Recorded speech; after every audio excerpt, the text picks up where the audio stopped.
Stereo chemistry part 4 में आपका स्वागत है। आज हम स्टीरियो आइसोमेरिज्म के बारे में अध्ययन करेंगे। इससे पहले हमने स्ट्रक्चरल आइसोमेरिज्म के बारे में अध्ययन किया। Stereo isomerism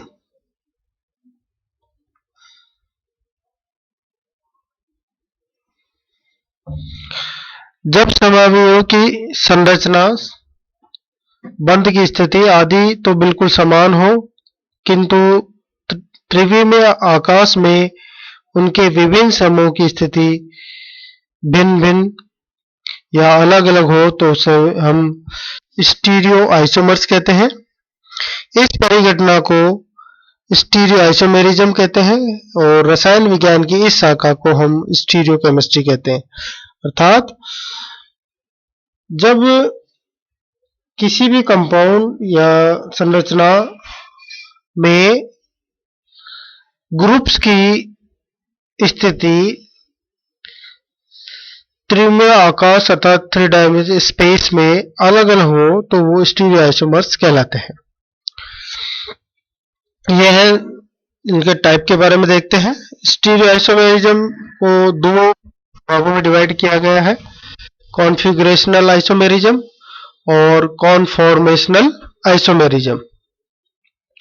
configurational isomers further दो क्लास में डिवाइड किया गया है, इनिशियो आइसोमेरिज्म जो कि सारे के सारे ऑप्टिकल एक्टिव होते हैं, इसलिए इन्हें ऑप्टिकल आइसोमेरिज्म भी कहते हैं, और डाई स्टीरियो आइसोमेरिज्म सेकंड है इसका डाई स्टीरियो आइसोमेरिज्म। इसमें सभी के मैक्सिमम ज्योमेट्रिकल आइसोमर्स भी आते हैं। कॉन्फॉर्मेशनल आइसोमेरिज्म जिसे कि हम रूटेमर्स भी कहते हैं, क्योंकि ये सिंगल बॉन्ड के रेस्पेक्ट में रोटेशन के द्वारा उत्पन्न होते हैं। कॉन्फ़िगरेशनल आइसोमेरिज्म या configurational isomers, such isomers which cannot be interconverted into each other without breaking a bond are called configurational isomerism। अर्थात मान लीजिए दो आइसोमर है तो एक आइसोमर से दूसरे आइसोमर में कन्वर्ट करने के लिए, बदलने के लिए हमें बॉन्ड को ब्रेक करना पड़े, अर्थात बिना बॉन्ड के ब्रेकिंग के एक आइसोमर से दूसरे आइसोमर में कन्वर्ट नहीं हो पाए, ऐसे आइसोमर्स कहलाते हैं कॉन्फ़िगरेशनल आइसोमर्स। और कॉन्फॉर्मेशनल आइसोमर में क्या होता है कि सिंगल बॉन्ड के रेस्पेक्ट में केवल हमें रोटेट कराना है, किसी तरह के बॉन्ड को तोड़ना नहीं है, तो हमें नया आइसोमर प्राप्त हो जाता है। तो कॉन्फ़िगरेशनल आइसोमर्स का प्रथम जो क्लासिफिकेशन है इनिशियो आइसोमेरिज्म के बारे में हम देखते हैं। Configurational isomers which are mirror image of each other and cannot be superimposed are called enantiomers। अर्थात ऐसे कॉन्फ़िगरेशनल आइसोमर्स जो एक दूसरे के मिरर इमेज हो, अर्थात दर्पण हो, एक दूसरे दर्पण प्रतिबिंब हो, लेकिन एक दूसरे पर सुपर इम्पोज नहीं होते हो, तो ऐसे आइसोमर्स एनेंशियो आइसोमर्स कहलाते हैं। अब इनकी कुछ विशेषताएं हैं। ये सारे के सारे एनेंशियो आइसोमर्स ऑप्टिकल एक्टिव होते हैं। These show same chemical properties in a chiral medium। अर्थात अगर इनको एक chiral मीडियम में लिया जाता है तो ये जितने भी रेशियो आइसोमर्स है वो उनकी केमिकल प्रॉपर्टी सेम होती है, but may be show different chemical properties in chiral medium. और अगर chiral मीडियम में इनको रखा जाता है एनेंशियोमर्स को तो ये अलग अलग केमिकल प्रॉपर्टी अभिव्यक्त करते हैं, अर्थात एक chiral मीडियम में सेम करेंगे और chiral मीडियम में डिफरेंट केमिकल प्रॉपर्टी अभिव्यक्त करते हैं। अब अभी देखिए सामने हमने एक एग्जांपल लिया है, एक ये कार्बन है, कार्बन के एक ए ग्रुप जुड़ा हुआ है, डी जुड़ा हुआ है, सी जुड़ा हुआ है और बी ग्रुप जुड़ा। ये कार्बन की चारों वैलेंसी ABCD के द्वारा फुलफिल्ड की गई है। अब इसी का अगर हमने दर्पण प्रतिबिंब बनाया है, ये दर्पण प्रतिबिंब बना है, तो इसमें देखिए ए के रेस्पेक्ट में ए का प्रतिबिंब, डी के रेस्पेक्ट में डी, सी के रेस्पेक्ट में सी और बी के रेस्पेक्ट में बी। तो ये पूरे के पूरे दोनों ग्रुप अपने आप में क्या है, एक दूसरे के दर्पण प्रतिबिंब है। लेकिन अगर इसको इसके ऊपर सुपरइम्पोज किया जाता है तो यह सुपरइम्पोज्ड नहीं होता है। तो ऐसे जो पेयर्स होते हैं वो कहलाते हैं एनेंटियोमर्स, अर्थात ये एक दूसरे के दर्पण प्रतिबिंब होंगे परंतु सुपरइम्पोज्ड नहीं होंगे। अब इसमें देखिए कुछ कंडीशन क्या चेंज कर दें हम तो एनेंटियोमरिज्म इनकी समाप्त हो जाएगी।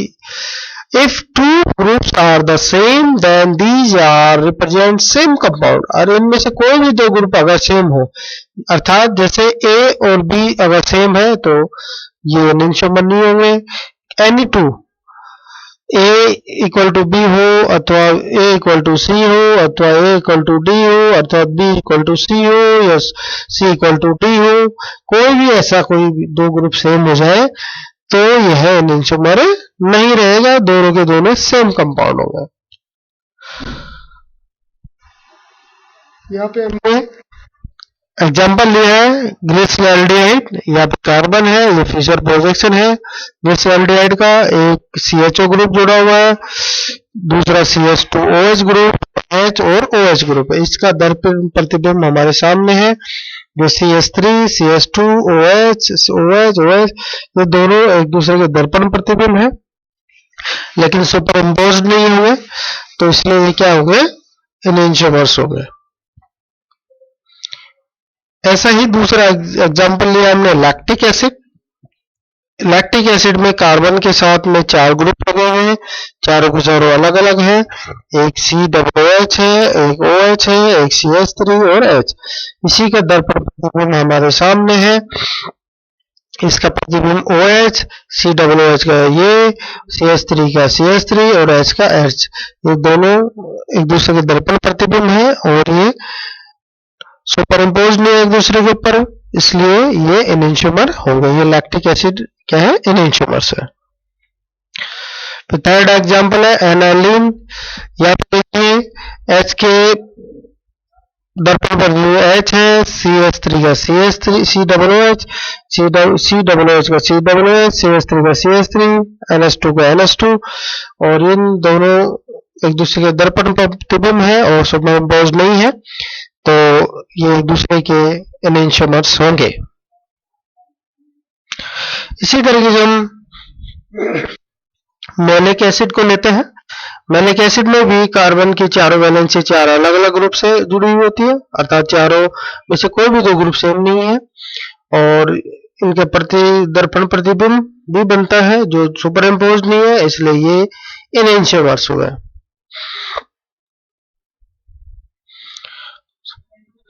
आइसोसेरिन। आइसोसेरिन में भी कार्बन की चारों वैलेंसी चार अलग अलग ग्रुप से फुलफिल होती है, जिसमें एक COOH ग्रुप है, एक OH ग्रुप है, एक CH2ONH2 है और एक H है। ये इनके दर्पण प्रतिबिंब OH का OH, COOH का COOH, CH2NH2 का CH2NH2 और H का ये दर्पण प्रतिबिंब बनता है और ये दोनों एक दूसरे के दर्पण प्रतिबिंब होते हुए सुपर इम्पोज नहीं है, इसलिए ये आइसोमर्स हो गए, एनेंटियोमर्स हो गए। तो इस तरीके से हमने एनेंटियोमर्स के बारे में देखा कि एनेंटियोमर्स क्या होते हैं। इन शॉर्ट, एनेंटियोमर्स वो आइसोमर्स होते हैं, कॉन्फिगरेशनल वो आइसोमर्स होते हैं जो एक दूसरे के दर्पण प्रतिबिंब तो होते हैं लेकिन सुपर इम्पोज नहीं होते। ऐसे कॉन्फिगरेशनल आइसोमर्स एनेंटियोमर्स कहलाते हैं और ये एनेंटियोमर्स सारे के सारे ऑप्टिकली एक्टिव होंगे। Thank you.